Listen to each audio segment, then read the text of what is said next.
God bless you all. जय मसीह की सभी भाई बहनों को हम परमेश्वर की जीवित हजूरी में आप सबका स्वागत करते हैं। और हम लोग देखते हैं कि ईस्टर, गुड फ्राइडे, जो परमेश्वर प्रभु यीशु को क्रूस में चढ़ाया जाता है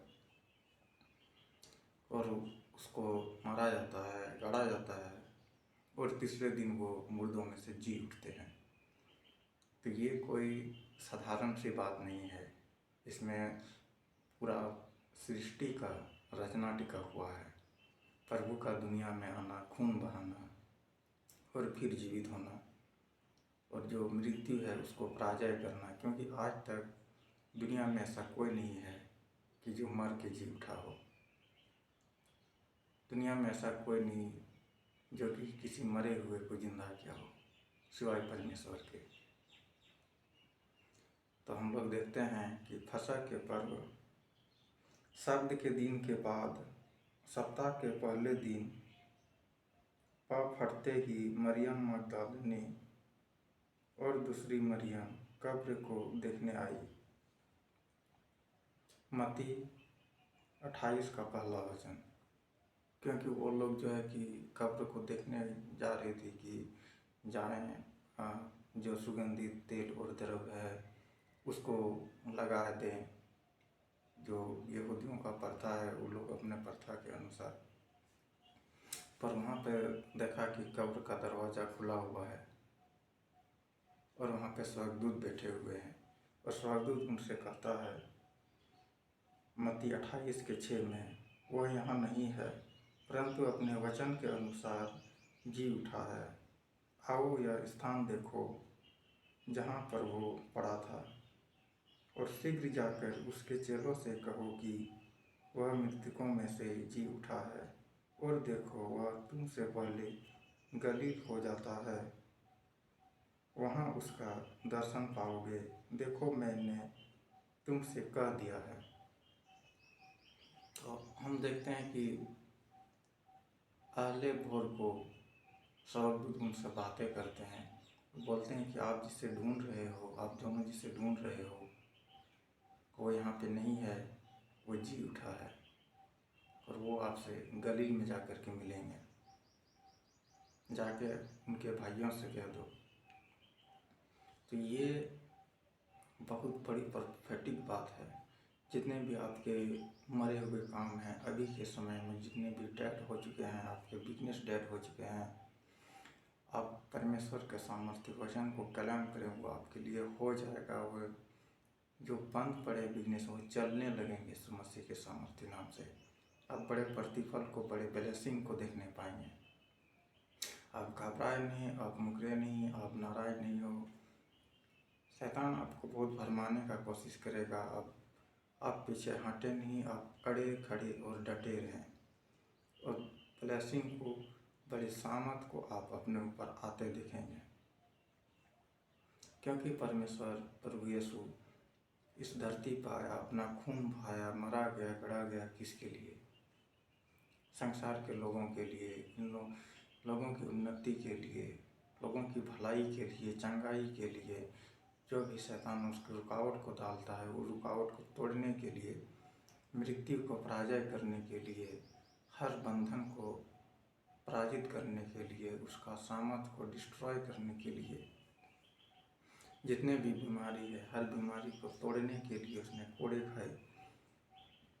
आप कलम करें वचन को कि उसके कोड़े खाने के द्वारा आप चंगे हो चुके हैं। उसके कांटों के मुकुट के द्वारा आपका डिप्रेशन जा चुका है। उसके मुर्दों में से जी उठने के द्वारा आपके जितने भी रुके हुए काम थे वो बन चुके हैं। हालेलुया। तो आप वचन को कलम करें, आप बोलें। आपके मुंह में सामर्थ है, आपके मुंह में बरकत है। आप जैसे बोलेंगे, आप जो बोलेंगे वो हो जाएगा यीशु मसीह के सामर्थ्य नाम से। इसलिए अपने मुंह को संभाल कर रखें कि इसी मुंह में जीवन और मृत्यु दोनों है। आप जिस तरह अपने मुंह को इस्तेमाल करेंगे उसी तरह, उसी रास्ते में आप जाएंगे। आप अच्छे बातों को बोलेंगे तो अच्छे रास्ते में जाएंगे। अगर नेगेटिव बातों को बोलेंगे तो आप नेगेटिव रास्ते में जाएंगे। तो आप नेगेटिव रास्तों में ना जाएं। परमेश्वर चाहता है कि आप मृत्यु को नहीं, जीवन को ही चुने, क्योंकि मृत्यु अनंत है, उसका दर्द अनंत है। वो जिंदा आग जलाता है, वो आग अनंत काल तक के लिए जलाएगा। तो इस चीज़ों को स्मरण रखें और खुद को बचाए रखें। चलिए और एक वचन देखते हैं 28 का 9। और देखो यीशु उन्हें मिला और कहा सलाम, और उन्होंने पास आकर उसके पाँव पकड़कर उसको दंडवत किया। प्रभु ने सबसे पहले उन दोनों के पास, जो मरियम मगदलिनी और मरियम थी, उन दोनों के पास जाकर उन लोगों को सलाम कहा। सलाम का मतलब है कि तुम्हें शांति मिले। आज के समय में, आज के दिन में किसको शांति है? हर कोई अशांति से, हर कोई दुश्मनी से, हर कोई भेदभाव से, हर कोई जलन ईर्ष्या से भरा हुआ है। चाहे उसके पास कितना भी दौलत हो या ना हो, हर कोई जलन से भरा हुआ है। तो क्या आपके अंदर शांति है? आप शांति को ढूंढें।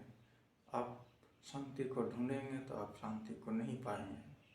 आप परमेश्वर को ढूंढें, प्रभु यीशु को ढूंढें, उसके मार्ग में चले तो शांति आपके पीछे पीछे चलेगी और आपको बड़ा आनंद मिलेगा। आपको जीवन में जीवन जीने का एक बड़ा ही साहस मिलेगा, एक अलग ही अनुभव को करेंगे और अनंत काल का जीवन में आप जाकर के प्रवेश करेंगे। तो ये जो है परमेश्वर के जी उठने तक का वचन है और इसमें आप विश्वास करें, क्योंकि जब जी उठ के गलील को गया तो थॉमस ने विश्वास नहीं किया। उसने कहा जब तक हम उसके हाथ के जहाँ छीदा हुआ था, कांटी जहाँ ठोका हुआ था हाथ में, वहाँ जब तक अपना उंगली नहीं डाल लेते, नहीं देख लेते, सीने में जो भाला मारा गया था वहाँ अपना हाथ डाल के जब तक हम नहीं देख लेते, तब तक हम यकीन नहीं करेंगे, हम विश्वास नहीं करेंगे। ये वही थॉमस था कि जो कि प्रचार करते करते खुद को कुर्बान कर दिया, मगर पहले उसने विश्वास नहीं किया था, उसने संदेह किया था। जब प्रभु गलील में आए तो उसने उसको बुलाया थॉमस को और कहा कि देख, आप मेरे हाथ में उंगली डाल करके देख और मेरे सीने में अपना हाथ डाल करके देख। तब प्रभु ने कहा था कि धन्य है वे लोग जो बिना देखे विश्वास करते हैं। तुम तो देख के विश्वास करते हो, पर जो नहीं देखे हैं और विश्वास कर रहे हैं वो धन्य है। तो आप इन आशीषित वचनों के द्वारा आप आशीषों को पाएंगे। और अगर आपको तुरंत आशीष चाहिए तो प्रकाशित वाक्य को पढ़ें। प्रकाशित वाक्य इसलिए पढ़ें, पर उसमें विश्वास करें कि वो हुआ नहीं है, अभी वो होने वाला है। तो वो आप पढ़ने मात्र से आप आशीषों को प्राप्त करते हैं। और ये जो अभी हम लोग बाइबल पढ़ रहे हैं, नया नियम पुराना नियम, ये हो चुका है। ये 2000 साल पहले ये घटना घट चुकी है।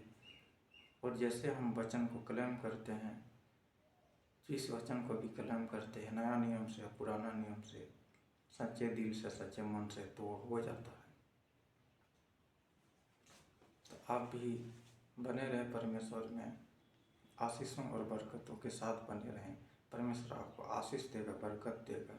और वचन में बने रहें। वीडियो को शेयर करें, सब्सक्राइब करें, लाइक करें और लोगों तक पहुंचाएं कि वे भी रूहों को बचाया जाए, अधिक से अधिक रूहों को बचाया जाए, क्योंकि एक ही परमेश्वर है, उसके अलावा कोई दूसरा परमेश्वर नहीं है। आप जहाँ कहीं भी दुनिया में चले जाएं, बहुत से मिल जाएंगे, पर वो परमेश्वर नहीं है। ये चीज़ जान लें कि परमेश्वर का जीवन एक सादगी भरा जीवन। वो आया अपने लिए नहीं आया, वो हमेशा संसार के लिए कार्य को किया। और ना ही महाराजा और राजाओं की तरह उसने जीवन बिताया। यहाँ तक कि जब उसको गढ़ा गया तो कब्र भी था जो वो दूसरों का कब्र था। वो घर में भी नहीं रहता था, अलग अलग जगहों में जाकर के प्रचार किया। हर काम उसका अलग अलग था। ऐसा आज तक कोई हुआ नहीं और ना ही कभी होगा। तो आप संदेह ना करें, पूर्ण मन से विश्वास करें और प्रतिफल को पाएं। जय मसीह।